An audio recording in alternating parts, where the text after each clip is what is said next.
The president is the only one who can declassify documents. And if President Trump declassified the documents, game over. Joe Biden didn't have the power to declassify anything. And there's some real questions. How did it end up at the Penn Biden Center?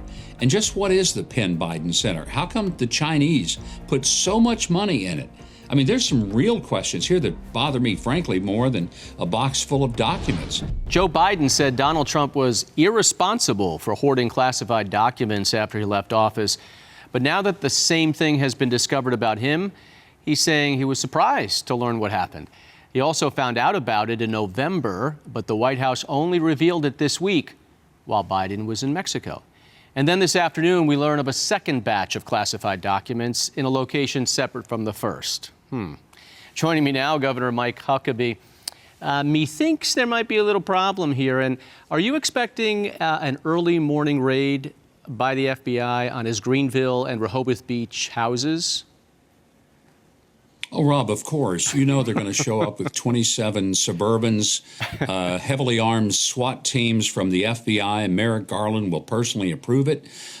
Maybe they'll even appoint a special prosecutor to look into this, because after all, nothing spells fairness more than the Biden administration dealing with any issue. Obviously, I'm being sarcastic. Of course they're not going to treat it the same. And this is what's troubling, not just to me, but I think to even some Democrats who just can't keep looking at this and saying, boy, the law is being equally applied, because it isn't. And I think that all of the hair pulling and the robe tugging that happened when Donald Trump was discovered to have some documents that he claimed were declassified at Mar-a-Lago, so much so that they raided his home and went through his wife's clothes closet and looked at all the things in his son's room, which was really outrageous. Joe Biden, this was right before the election. He didn't tell anybody, might have affected the election. And then we find out it wasn't just one treasure trove, but a second treasure trove. And it's really disgusting.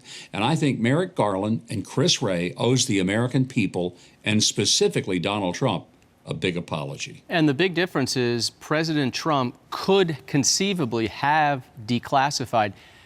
Biden, when he was vice president, could not have done that. Only President Obama could have done that.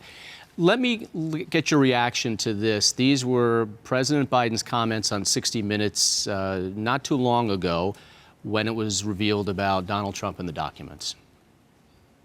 When you saw the photograph of the top secret documents laid out on the floor at Mar-a-Lago, what did you think to yourself, looking at that image? How that could possibly happen, how anyone could be that irresponsible. So he needs to answer that very same question. And do you think, Governor, that this will now, politically at least, prevent the Department of Justice from going forward with any indictments on Donald Trump? You'd like to think that it would, that they would be too embarrassed to pull that off. But I don't think these people have any shame. I know that sounds harsh, but I've been watching them now for these 2 years that Biden's been in office, and they are blatantly capable of absolutely staring right into the camera and with a straight face saying things that are blatantly biased and proving the weaponization of the Department of Justice. So I'd like to believe that they would say, never mind, but I have a feeling that we are not going to see that. I mean, you had people like Joy Behar on The View who said, well, but the difference is that Donald Trump is a liar and a thief, and Joe Biden isn't, so therefore it's different. I mean, that's the mindset of the far left. These people are whacked out. There's just no other way to say it. Well, they're trying, and they're twisting themselves into knots on coming up with an excuse for why they are different, if they are different in any way. And I mean, do you see any difference whatsoever? Is it plausible that there could be some variances in their stories? One might be criminal, one might not? Not really, because as you mentioned a moment ago, Rob, the president is the only one who can declassify documents. And if President Trump declassified the documents, game over. Joe Biden didn't have the power to declassify anything. And there's some real questions. How did it end up at the Biden or the Penn Biden Center? And just what is the Penn Biden Center? How come the Chinese put so much money in it? I mean, there's some real questions here that bother me, frankly, more than a box full of documents. I want to know how many millions of dollars the Chinese Communist Party poured into this Biden Center on the Penn campus, and where did that money go? How was it used? In what way might it have influenced Joe Biden and the people around him? Those are real questions that involve national security more than a box full of some papers that still haven't been truly identified as having significance. So the president just wrapped up his trip to Mexico with the Canadian Prime Minister there as well. And I found it to be astonishing. Let me get your reaction when Obrador, the president of Mexico, publicly at the press conference thanked the president of the United States for not building any more wall, given all the circumstances surrounding what we're dealing with at the southern border. And there was no reaction from the president.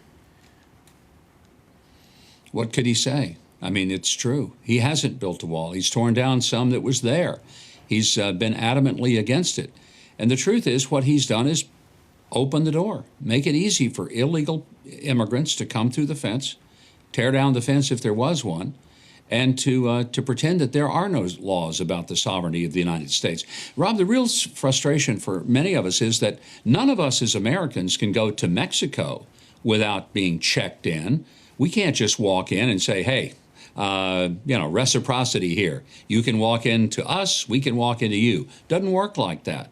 But interestingly, for President Biden, the door is wide open, and he might as well be Minnie Pearl and say, y'all come.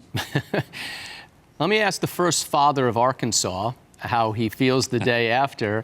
Obviously, your daughter was sworn in as governor of Arkansas, and she issued a couple of executive orders on the first day, banning critical race theory, for instance, in school. And I can tell you, this is one that gets me because I speak Spanish. The term Latinx, no hay palabra Latinx in Espanol. There is no such word as that. So, I mean, some of it is symbolic, some of it is actual and real. She had a good first day, but as a father, what were you thinking as the hand was being raised? You know, when we were sitting in the House chamber and she was taking the oath in that ceremony, there was one on the steps of the Capitol, the public one, but then there was the one in the House chamber, which was the official oath.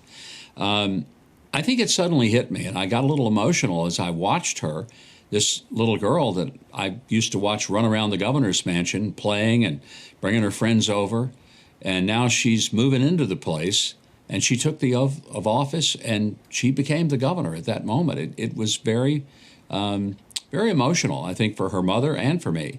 And we're very proud of her. I thought her speech just hit the right tone.